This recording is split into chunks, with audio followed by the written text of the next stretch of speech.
James, just your thoughts on the 90 minutes, please. It's an extremely disappointing afternoon. Starting off with a really poor first half.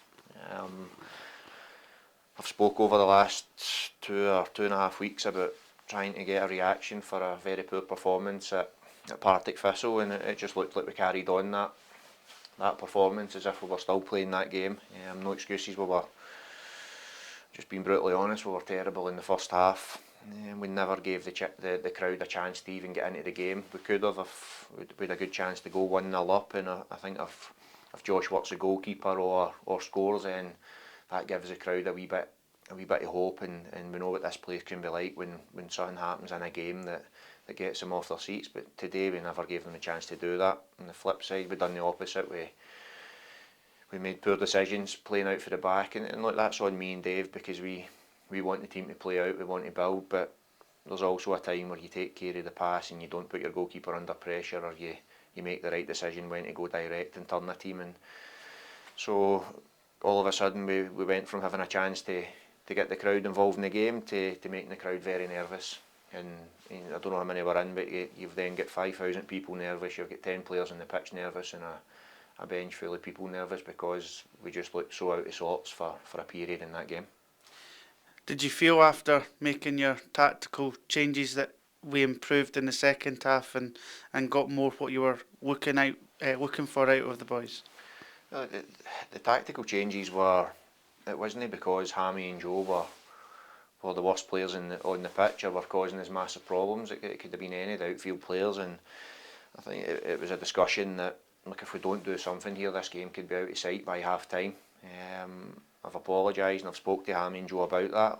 They two have been excellent since the day I came into the football club, and they'll continue to be that. They're key players at this football club, but we had to do something and to get the change of shape, to just move things about. Otherwise, Ayr United were cutting through as it will at times. So we had to do something. Second half, yeah, we were better. Apart from a world-class save for their goalkeeper, then, which I still think we should score, but it's a great save, then you might get away with a point. But again, I'll just be brutally honest, we didn't deserve anything from this game, purely on that first half performance and just the performance level in general. It's not what we've been used to, but we can't keep looking back and saying there's a level that we've been used to, that's what we should be at every week. We need to work really hard to get to that, and that's been 2 games now, and that doesn't sit right with me. You were able to get guys back this afternoon. Dennis Mehmet, Rhys Breen, Paul Allen came on, so you must take that as a slight positive from today in terms of the squads starting to get back in that regard, and guys like Paul Allen came off the bench and seemed to influence things as well. I thought Paul was excellent when he came on.